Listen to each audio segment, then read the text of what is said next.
जय जगन्नाथ सांग मैंने वेलकम करुच्ची मो यूट्यूब चैनल प्रश्नपत्र को चलतु आज एक सुंदर प्रश्न स्टार्ट करना। पूर्व वीडियो तो आम देखी आसुले कि रूढ़ी क्या कह जाए, रूढ़ी केते प्रकार कौन कौन। तो आज आम आलोचना करवा वाक्य क्या कह जाए, वाक्यर प्रकार भेद। तो फर्स्ट आसला वाक्य क्या कह जाए।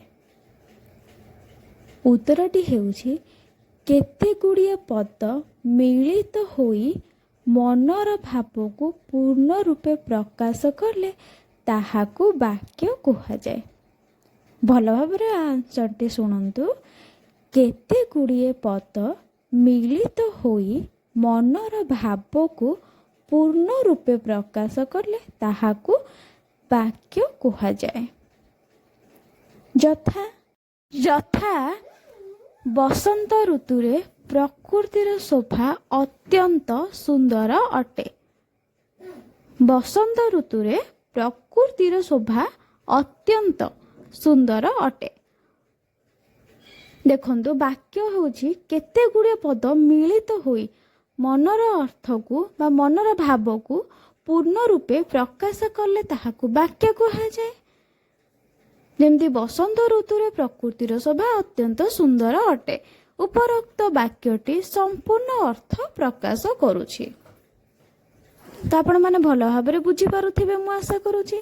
चलंतु आगकू बढ़िबा। वाक्यर प्रकार भेद। वाक्य केते प्रकार ओ कौन कौन, गठन अनुଯାयी केते प्रकार ताहा कौन कौन अटे। वाक्यर प्रकार भेद। गठन रीति दृष्टि वाक्य को तीन भागरे विभक्त करा जायछि। गठन रीति दृष्टि वाक्य को तीन भागरे विभक्त करा जायछि। एक सरल वाक्य, दुई यौगिक वाक्य, तीन जटिल वाक्य। या वाक्यर गठन रीति रे परिवर्तन आपे केतेबेले समापिका रूप रे तो केतेबेले असमापिक रूप रे। क्रिया वाक्यर गठन रीति रे परिवर्तनटी आपे केतेबेले समापिक रूप रे तो केतेबेले असमापिक रूप रे आसे। आजर प्रश्न हेउची सरल वाक्य काहाकू कहा जाए। उत्तरटी हेउची जेउ वाक्य रे गोटिए मात्र समापिका क्रिया थाए ताहाकू सरल वाक्य कहा जाए। जेउ वाक्य रे गोटिए मात्र समापिका क्रिया थाए ताहाको सरल वाक्य कहा जाए। अच्छा ताहले समापिका क्रिया काहाको कहा जाए। आसंतु आलोचना करिबा समापिका क्रिया काहाको कहा जाए। समापिका क्रिया काहाको कहा जाए। समापिका क्रिया काहाको कहा जाए ना जेउ क्रियाटी वाक्यर शेष रे थाए, जेउ क्रियाटी वाक्यर शेष रे थाए ओ वाक्यटी को पूर्ण अर्थ मध्य प्रकाश करुथाए ना वाक्यर शेष रे थाए एवं वाक्यटी को पूर्ण अर्थ प्रकाश करुथाए जेउ क्रियाटी ताहाकू समापिका क्रिया कहा जाए।